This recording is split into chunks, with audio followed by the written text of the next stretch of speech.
Hello everyone, कैसे हैं आप सब। आज हम सब यहाँ एक ऐसे मामले पर चिंतन करने के लिए उपस्थित हुए हैं जो केवल कानूनी पहलुओं को नहीं बल्कि सामाजिक और मानविक मूल्यों को भी झंझोड़ कर रख देता है। 2021 में एक नन्ही सी बच्ची जिसे सिर्फ एक लिफ्ट चाहिए थी, दो दरिंदों के पंजे में चली गई। पवन और आकाश नाम के दो व्यक्तियों ने न केवल उस बच्ची को मिसलीड किया बल्कि उसकी लाज भी छीन लेने का प्रयास किया। उसके कपड़ों की डोरी तोड़ दी गई, उसके सीने को छुआ गया और उसे पुलिया के नीचे खींच कर ले जाने की कोशिश की गई। यह सब कुछ तब रुक सका जब कुछ संवेदनशील लोगों ने तुरंत हस्तक्षेप किया और उस बच्ची को बचा लिया। फिर भी इलाहाबाद हाई कोर्ट के फैसले ने देश के हर संवेदनशील मानस को झटका दिया है।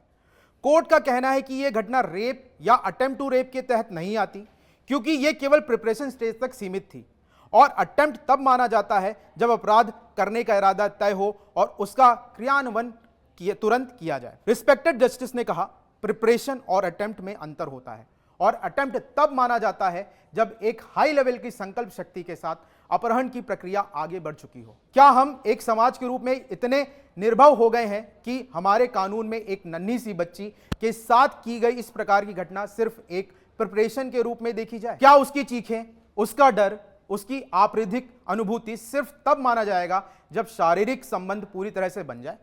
क्या यह व्याख्या इंसाफ के मूल सिद्धांतों से तालमेल खाती है?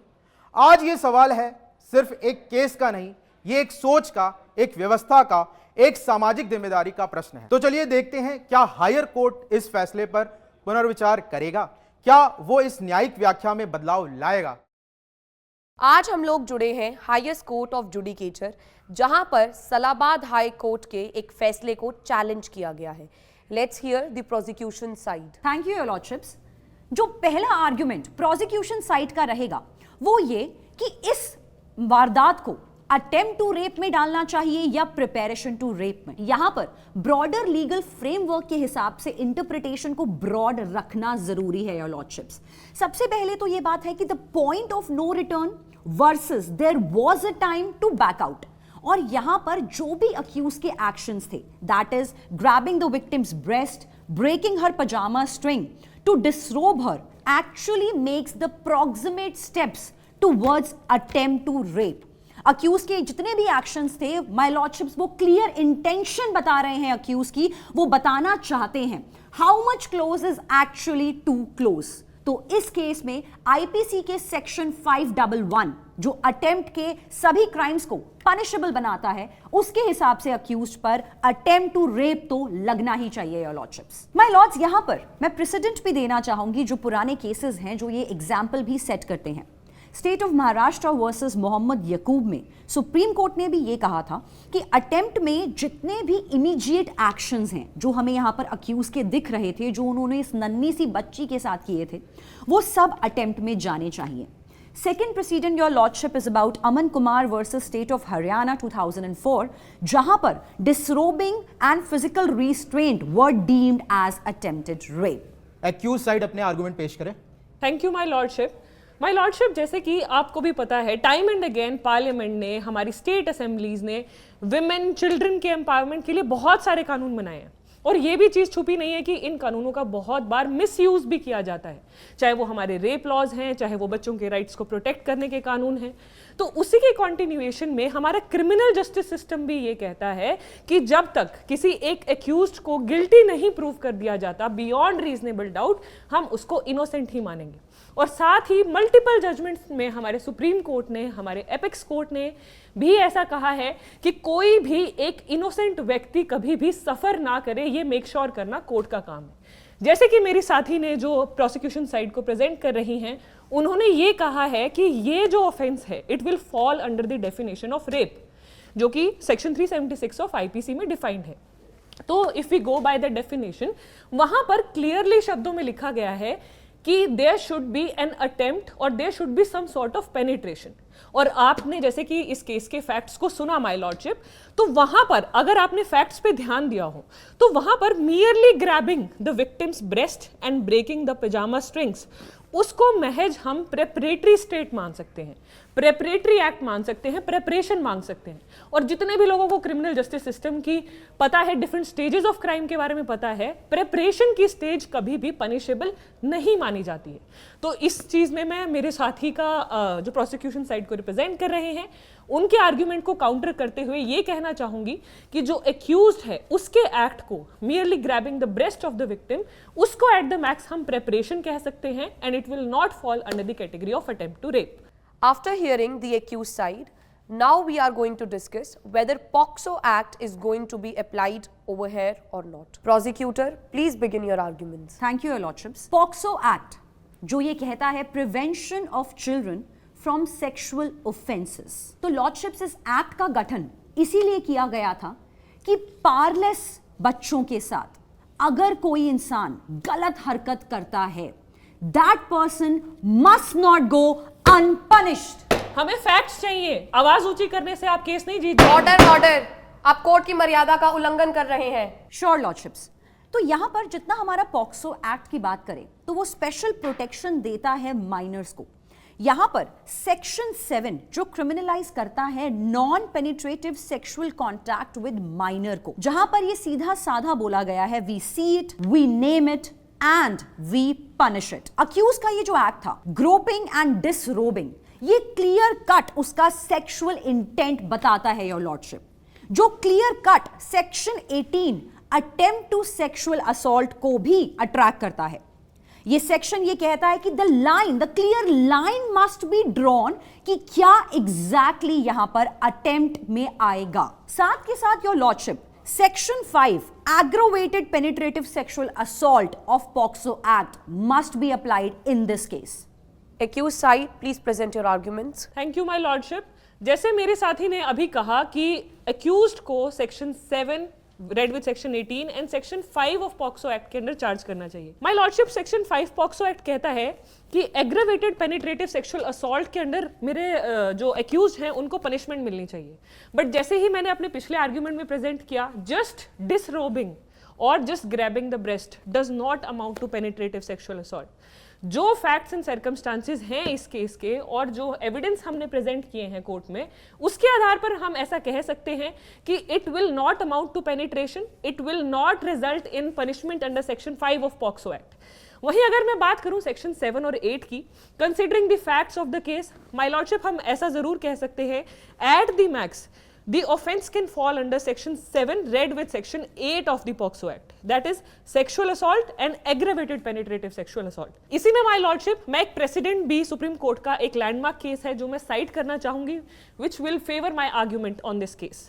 इस केस में विजय versus state of Madhya Pradesh के केस में सुप्रीम कोर्ट ने ये ले डाउन किया था, N accused of attempted rape ruling that tearing clothes and touching breasts amounted to sexual assault, but it does not amount to penetrative sexual assault. This was the precedent in favor of the argument I stated. Please proceed further. तो अब हम अगले विषय पे चलते हैं। मेंशरिया को लेकर दोनों पार्टी के क्या आर्गुमेंट्स हैं? प्रोसिक्यूशन साइड अपनी दलील पेश करें। Thank you your lordships. Mens rea की बात करें तो हम लोग बात करते हैं कि क्राइम के 2 एसेंशियल एलिमेंट्स होते हैं, एक्टस रियस जो होता है गिल्टी एक्ट, मेंस रिया जो होता है गिल्टी माइंड। तो यहां पर लेजिस्लेटिव इंटेंट और विक्टिम सेंट्रिक जूरिस्प्रूडेंस ये कहता है कि मेंस रिया का यहां पर एप्लीकेशन बिल्कुल मायने रखता है। Breaking the clothes, grabbing the breast of that kid clearly दिखा रहा है इन अक्यूज्ड का mens rea. My lordships, actus reus शरीर है और मेंस रिया आत्मा, और इस केस के फैक्ट्स ये क्लियर कट बता रहे हैं कि इन अक्यूज की आत्मा कितनी काली और दरिंदगी से भरपूर है। ये भावनात्मक डायलॉगबाजी करने से आप केस नहीं जीत जाएंगे, आपके फैक्ट्स में दम नहीं है। आप पर कंटेम्प्ट ऑफ कोर्ट लग सकता है। Apologies my lordship. My lordship, अगर मैं मेंजरिया की यहां पर बात करूं तो यहां पर क्लियरली हम देख सकते हैं इस ऑफेंस को कॉन्स्टिट्यूट करने के लिए जो मेंजरिया चाहिए, यानी कि intent to commit a rape, वो यहां पर मिसिंग है। क्योंकि यहां पर अगर हम फैक्ट्स ऑफ द केस पर जाएं तो accused fled immediately after the victim resisted, कि जैसे ही विक्टिम ने, उस बच्चे ने रेजिस्ट किया, the accused fled from the spot. ये क्लियरली ये दर्शाता है कि उसका कहीं से भी इंटेंट नहीं था रेप कमिट करने का। तो जो मेरे साथी ने ये मुझ पर एलिगेशंस लगाए हैं वो बिल्कुल गलत है, उनमें कोई भी दम नहीं है। मेरे काबिल दोस्त शायद ये भूल रहे हैं कि उस अक्यूज की कोई आत्मा नहीं जाग गई थी कि वो क्राइम सीन से फ्लेड हो गया। वो तो कुछ ऐसे जन थे, कुछ लोग थे जिनको उस बच्ची पर दया आई और वो बीच में आए और बच्ची को बचाया। योर लॉर्डशिप्स, आप आत्मा आत्मा करके क्या केस जीतना चाह रही हैं क्या? Order order. Highest court of judicature दोनों पार्टीज के आर्ग्यूमेंट सुन चुका है। अब आप दोनों अपने क्लोजिंग आर्ग्यूमेंट्स पेश कीजिए। माय लॉर्डशिप्स, क्लोजिंग में मैं सिर्फ इतना ही कहना चाहूंगी कि पॉक्सो एक्ट के सेक्शंस तो यहां पर क्लियर कट अट्रैक्टेड हैं गिवन फैक्ट्स और गिवन स्टोरी पर। साथ के साथ अटेम्प्ट टू रेप का सेक्शन भी यहां पर लगना चाहिए, क्योंकि प्रिपरेशन माय लॉर्डशिप्स वो होता है कि जब भी कोई अक्यूज्ड शैडोज में, परछाइयों में तैयारी करता है किसी क्राइम को करने की, लेकिन वो अटेम्प्ट स्टेज में एंटर कर चुका होता है, उस समय पर जब वो ऐसी जगह पर ऐसे काम को करता है जो उसके कमीशन ऑफ ऑफेंस को पूरा करने में मदद करें और जिस स्टेज से बैकआउट करना पॉसिबल ना हो। यहां पर मेरी ये दरख्वास्त रहेगी हाईएस्ट कोर्ट ऑफ जुडिकेचर से कि इस अक्यूज्ड को कड़ी से कड़ी सजा मिलनी चाहिए माय लॉर्ड्स, ताकि सोसाइटी में एक अच्छा प्रेसिडेंस सेट हो और अपराधियों तक गलत मैसेज ना पहुंचे। I rest my case your lordships. Accused side, your closing arguments. Thank you my lordship. Lastly मैं अपने आर्ग्यूमेंट्स की क्लोजिंग में यही कहना चाहूंगी, जैसे मैंने शुरुआत की थी अपने आर्ग्यूमेंट्स की, that every accused is presumed innocent until proven guilty. हम देखते हैं हमारी सोसाइटी में कैसे मीडिया ट्रायल होता है। इससे पहले कि कोर्ट अपना फैसला सुनाए, सोसाइटी में मीडिया, हम सोशल मीडिया में देखते हैं केस को सर्कुलेट करके कोर्ट्स पे इतना प्रेशर क्रिएट कर दिया जाता है कि जो जजमेंट एक्यूज्ड के फैक्ट्स एंड सर्कमस्टांसेस को कंसीडर किए बिना इमोशनल अपील ऐसा क्रिएट हो जाता है, एक्यूज्ड के अगेंस्ट जजमेंट दे दिया जाता है। जैसे कि मेरी काबिल दोस्त ने मेरे क्लाइंट पर एलिगेशंस लगाई हैं कि उन पे अटेम्प्ट टू रेप के ऑफेंस के चार्जेस लगने चाहिए, उसके अंडर उनको पनिश किया जाना चाहिए। बट अगेन मैं यही कहना चाहूंगी कि यहाँ पर अटेम्प्ट टू रेप के जो चार्जेस हैं वो वायबल नहीं है, क्योंकि यहाँ पर किसी भी तरीके का कोई पेनिट्रेशन और attempt to penetration facts and circumstances से या एविडेंस से माय लॉर्डशिप कहीं पर भी प्रूव नहीं हो पाया है। तो मेरी आपसे यही दरख्वास्त है कि जो हाईएस्ट कोर्ट ऑफ जुडिकेचर है, एक इमोशनल अपील से इफेक्ट ना होकर strictly going by the facts and circumstances of the case, my lordship मेरी आपसे यही दरख्वास्त है कि जैसे कि मेरे काबिल दोस्त ने कहा कि इस केस में section 5 of POCSO act applicable होगा, considering the facts and circumstances of the case और जो एविडेंस हमने प्रेजेंट किए हैं, सेक्शन 5 मेरे क्लाइंट पर नहीं लगना चाहिए। और मेरी आपसे फाइनल अपील यही है कि हम एक इमोशनल एंगल से ना देखते हुए हम फैक्ट्स एंड सर्कमस्टांसेस से स्टिक करते हुए इस केस पर एक जजमेंट दे जो कि सोसाइटी में एक सही मैसेज भेजे कि न्याय सही मायने में दोनों पार्टीज के साथ हुआ है। सेक्शन 5 पॉक्सो एक्ट यहां पर एप्लीकेबल नहीं होना चाहिए। हाँ, considering the facts and circumstances of the case at the max section 7 and 18 of the POXO Act should be made applicable in this case. So considering the facts and circumstances of the case, my lordship, I leave it to your judgment to pass a judgment जो कि एक अच्छा message दे और सही मायने में justice दे दोनों parties को। I rest my case. Highest court of judicature इस मामले में सलाबाद हाई कोर्ट के फैसले पर गहरी चिंता व्यक्त करती है। सलाबाद हाई कोर्ट के द्वारा की गई टिप्पणी कि एक महिला के स्तन को पकड़ना सिर्फ प्रिपरेशन है, रेप नहीं, कानूनों के सिद्धांतों, संवेदनशील सोच और एक महिला के स्वाभिमान के विरुद्ध है। ये कहना कि ऐसे घिनौने और आपराधिक क्रिया का मकसद सिर्फ तैयारी था, न केवल कानूनी रूप से इनसेंसिटिव है बल्कि समाज के लिए भी एक बहुत गलत मैसेज सेंड करता है। सलाबाद हाई कोर्ट द्वारा दी गई ये टिप्पणी ऐसा मैसेज सेंड करता है जैसे एक महिला के शरीर पर जबरदस्ती हाथ डालना सिर्फ किसी शारीरिक तैयारी का हिस्सा हो, जो कि नारी सम्मान के साथ साफ साफ मजाक है। इस प्रकार की टिप्पणी एक पूरे लीगल सिस्टम के लिए कलंक है। यह केवल लीगल इंसेंसिटिविटी की कमी दिखाती है।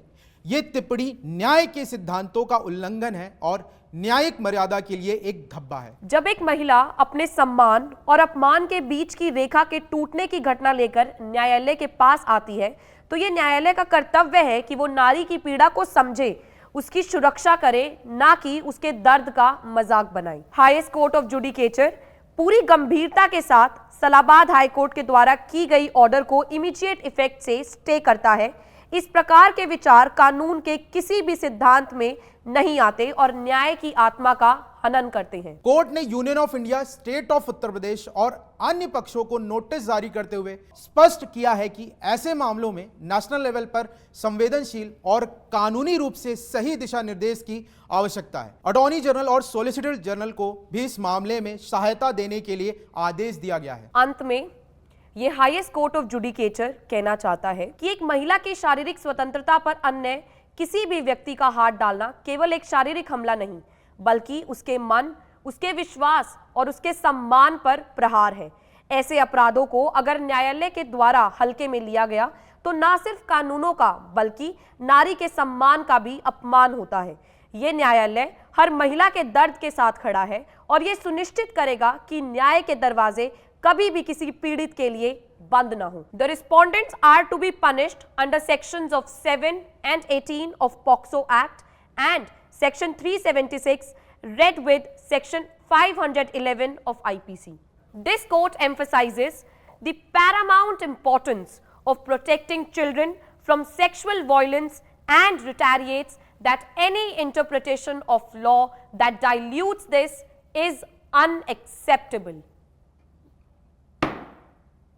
So I hope आप सभी बच्चों को ये moot court representation अच्छा लगा होगा। Our motive was to explain you about the case that has recently happened in Allahabad High Court. तो इसी तरह से काफी moot courts को हम लोग लेकर आते रहेंगे अपने सभी क्लर्क एस्पिरेंट्स के लिए, जिनसे आपका नॉलेज एरिया वाइड हो और आपको moot court का भी एक्सपोजर मिल पाए। Definitely. And Mansi ma'am, one more thing I would like to add, जैसे आपने कहा आज के इस सेशन का पर्पस कंप्लीटली एजुकेशनल था कि आप लोगों को एक इनसाइट देना कि जब आप लोग लॉ कॉलेजेस में चले जाएंगे वहां पर जो मूट कोर्ट कॉम्पिटिशन्स होते हैं कैसे दोनों पार्टीज आर्ग्यू करती हैं, कैसे जजमेंट पास किया जाता है। इसके अलावा हमारा कोई पर्पस नहीं है किसी की भावनाओं को ठेस पहुंचाने का।